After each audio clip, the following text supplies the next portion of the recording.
Here's yesterday's news for Sunday, November 6th, 2022, aka The Receipt. Alright, we are getting back in it on day 6 with some squats, leading with the snatch balances plus overhead squats. After this, we'll have the front squats. And I wanted to talk a little bit about some, ideas regards to what I think is actually important or what might be useful to have gained from this challenge. There's a lot of programs do not focus on or include really low intensity volume work, and that's all this challenge is it's just there are 3 aspects by which you can make your workout hard in terms of the amount of weight you're lifting. There is volume, there is intensity, and there is frequency. Okay, volume is the total pounds lifted, independent of how hard the individual sets are. Frequency is how often you lift. So, like, the most frequent workout I've ever seen is like Bulgarian, style. You're maxing out twice a day. And intensity is how heavy or how difficult the individual sets are. Generally speaking, you can only have 2 of these modes high at one time. And so what I'm doing with this no squat less than 1,000,000 pounds November's challenge is I have to, in order to have the volume be really high, which I need to in order to do a ton of overall pounds, and have the frequency be really high because I have to squat every day to have the hope of, completing the challenge. That means the intensity has to be really, really low. And so you'll see me doing a ton of weights that I can just, in terms of the band of intensity, they're like maybe somewhere between 15 and 30% of what I could do or my rep max for that weight is. But this is what you need to do in order to do 40 sets. And I've been thinking about, okay, well, how does this translate into, more standard training or everyday training or something like this? And I think that a lot of programs just include the high intensity training in terms of giving you a parameter of what you should do. And I think there's quite a lot of value potentially in doing a lot of accessories where you have very, very low intensity, talking a band of, this 15% to 35% of what your max could be in that region, and just doing that. I think I'm going to start including a lot more of that in my regular training, because I think that there's, the stimulus is not non-existent, and it's just a stimulus of a much different kind, where you are working on qualities that you might not otherwise work with your higher intensity training, one of which being speed and control, also just having a higher number of reps. So for most of these days that I've been doing this squat challenge, I'm breaking 200 reps. I think on one of them I broke 300. And this is probably more reps I do than I do in an entire month of normal training in a single day. And I think there's some value to thinking about greasing the groove, or the reps, even if they aren't particularly hard, have value. There you can tell I'm starting to suffer. So I took the belt off. I talked about this last episode. I took the belt off because I'm starting to develop some bruising that is pretty substantive. Oh no, wait. I started without the belt here. These are my warm-up sets. And you can tell they are not going very well at all. I did these were the very first sets I did, and man, I do not feel good. I don't think I've ever been this stiff in my life since, with the exception of, my first time training ever. But I was making a larger point about training, though, which is that you don't have. It's not against the rules to mix up, some really low intensity volume training into your program and use it as a means to both grease the groove for technical skill, as well as work on some qualities of just having general athleticism.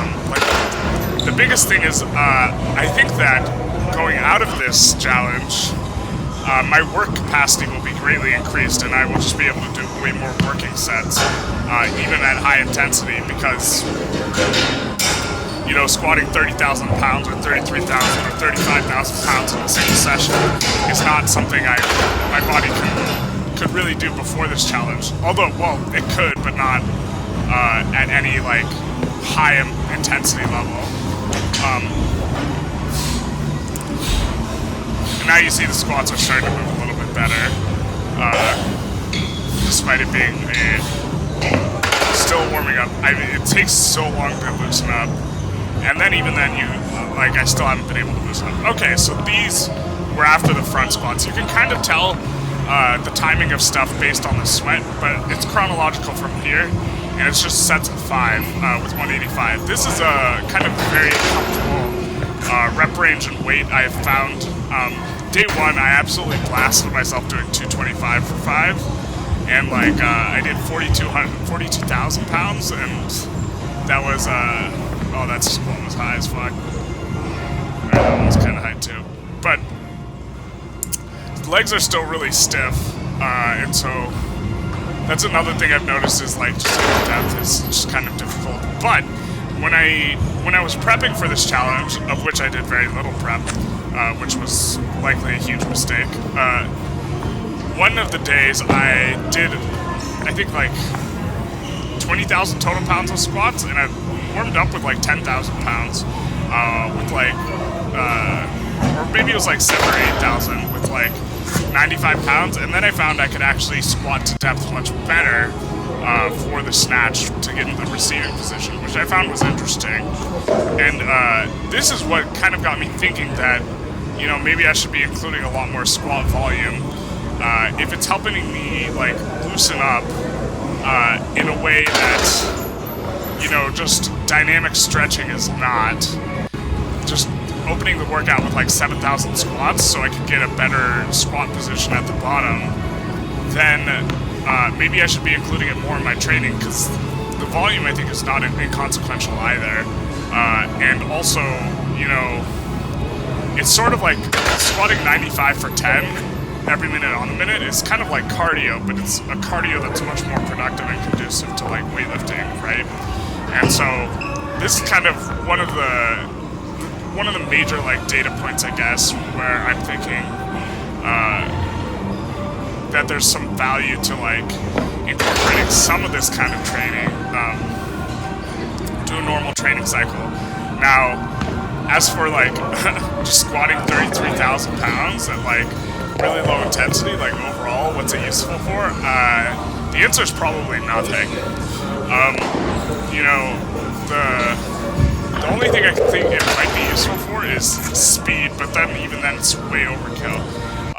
The reason why I don't think it's useful for hypertrophy is because you're just trying to do these reps as fast as possible to reduce the time under tension, to reduce the fatigue, because you're trying to get as many reps in as possible, right?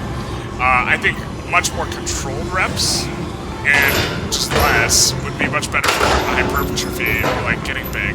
I suppose by doing this, you could work on, if you were trying to train for hypertrophy and speed, maybe this would be okay, but it's also certainly not good for strength because the intensity band is way too low.